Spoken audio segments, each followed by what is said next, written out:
shortly introduce to you ILGA-Europe on behalf of which I am speaking today.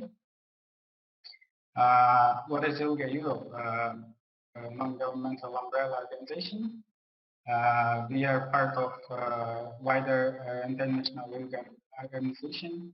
ILGA stands for the International Lesbian and Gay Association, which was created in 1978.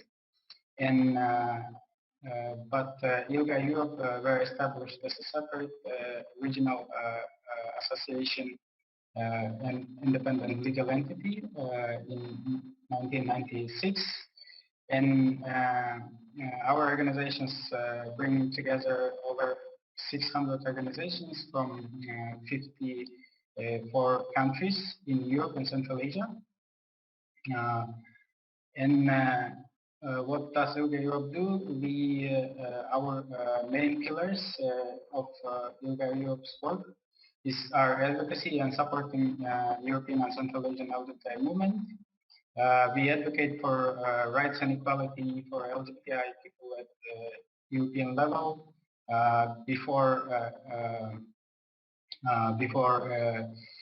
European Union, the Council of Europe, and the OSCE.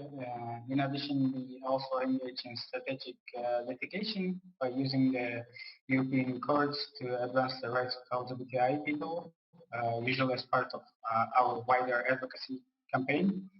And then second pillar is the strengthening the LGBTI movement in Europe and Central Asia by providing trainings and support to our member organizations and other LGBTI advocacy groups, and also for the other stakeholders. Plus, we support our members by building capacity on advocacy, fundraising, organizational development, and strategic communication, and much more. So this is briefly about ILGA-Europe. I would like to start my main part of my presentation by defining the LGBTIphobia. LGBTIphobia encompasses a range of negative attitudes, feelings, or actions towards people who are identified or perceived as being lesbian, gay, bisexual, trans, and intersex.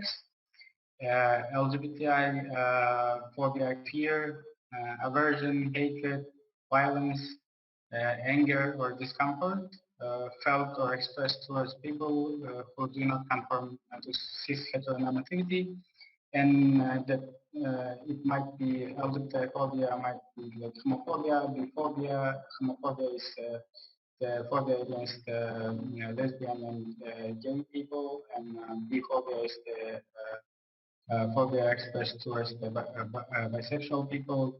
Transphobia is phobia against trans people, and intersex phobia is against intersex people. And also LGBTIphobia can be institutional, cultural, and personal. While institutional homophobia is based on established laws and rules against homosexuality or transsexuality and further, the cultural LGBTIphobia constitutes discrimination fostered by societal norms and values. They are not written in the law. So institutional homophobia is alternatively referred as the state-sponsored homophobia, which would include state laws that deny the most fundamental human rights to LGBTI people. And as opposed to institutional and cultural homophobia, the personal homophobia is exercised at the individual level. And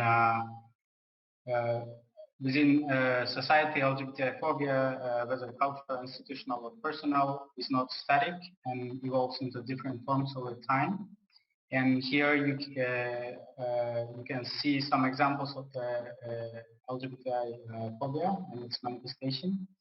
And in this, I would like to speak about the pyramid of hate. developed by Anti-Defamation League.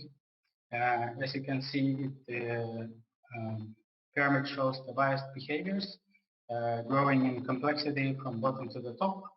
And although the behaviors at each level negatively impact individuals and groups, as one moves up the pyramid, the behaviors have more life-threatening consequences. Like a pyramid, the upper level are supported by the lower levels. And if people or institutions treat behaviors on the lower levels as being acceptable or normal, it results accept and normalize the biased attitudes like homophobic jokes or slurs. Or so. And then here I would like to show some numbers showing consequences of the LGBTIphobia in new countries. So according to the FRA survey in EU, in its recent survey in 2019, 58% of the LGBT people respondent said that they experienced harassment during the 5 years before the survey, and 5% have been physical or sexual attacked. But it excludes the threats of violence, and this violence rates are higher among trans people. Sorry, discrimination still affects many areas of life, such as going to the cafe, hospitals, or to a shop. And overall, in 2019, 43% of LGBT respondents above 18 felt discriminated against in their everyday life. In the year before the survey, it was in 2018. The situation is much worse for trans people. 80% felt discriminated in 2019, and the discrimination at work also remains high. 21% of LGBT respondents felt discriminated against work in 2019. So, and this rises again for the trans people.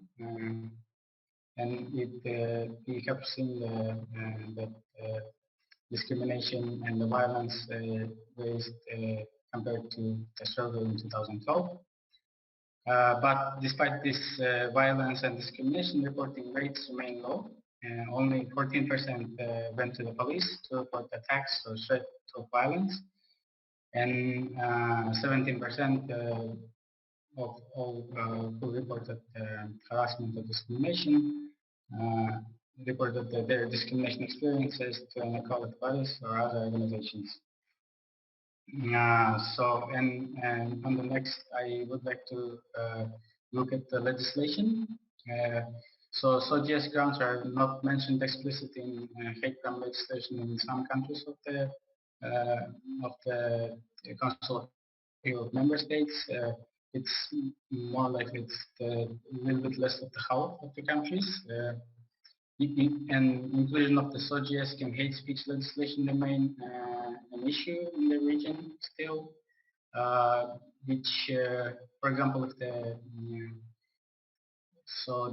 most of the member states mention explicitly sexual orientation, then it's still mentioned gender identity and even less as sex characteristics when it comes to intersex people. And with the hate speech, the main challenges include difficulties for victims to access the justice system, the rise of the hate speech in social media.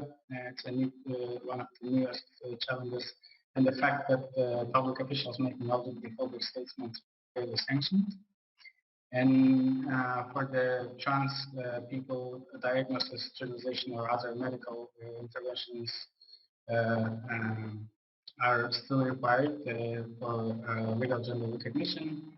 And in many countries, medical and surgical intervention on intersex people and intersex babies specifically are still legal. And in addition, the conversion therapy, the practice of trying to convert people through various therapies, medical or religious, is still practiced in um, some countries, and it's not legally forbidden by the member states. And so I would like to also invite you, or if you have time, a little bit more at the end. I would like to explore the Rainbow Europe map. This is the map which brings together both legal index of LGBTI based on our researches and the monitoring, and an overview of social climate for LGBTI people in each country. Yeah, based on our annual review, which you can also find on our website and at this www.rainbow.europe.org. There's also a link to our annual review, and here we can also explore our focus region for today. And unfortunately, legally, when we will look, so the Eastern Partnership countries do not have most of the legal protections, and unfortunately I couldn't find the statistics. Statistics are scarce, the official statistics on the LGBTI people and their experiences. So the next, as Mara and I mentioned, we would like to look at what NHRI's civil society and others can do to combat LGBTIphobia. So in combating LGBTIphobia, the first step is recognizing that LGBTI people are entitled to a full range of human rights and that they experience human rights violation and are at risk of further violence on the basis of SOGS, SOGS standing for the sexual orientation, gender identity, or sex characteristic. And unfortunately, many political and cultural factors stand in the way of the recognition. And for the civil society organization, NHRIs, it would be the first step. And the next step in combating the LGBTIphobia would be education and awareness raising. So education is one of the most important steps towards LGBTI inclusion. For example, it can be done by the NHRIs, for example, in privately raising concerns and putting forward recommendations for reform in the context of dialogue with the government and other stakeholders. And especially within the function of the NHRIs, within the awareness raising function, it would be good to one of the first steps that giving the objective information about LGBTI people and their experiences, because this harassment and negative attitude towards LGBTI people usually is the consequences of the lack of information, especially objective information about LGBTI people. And then awareness raising, especially among young people, their parents, doctors, and other stakeholders could be also contributing to the combating LGBTIphobia, especially in the region with the lower acceptance.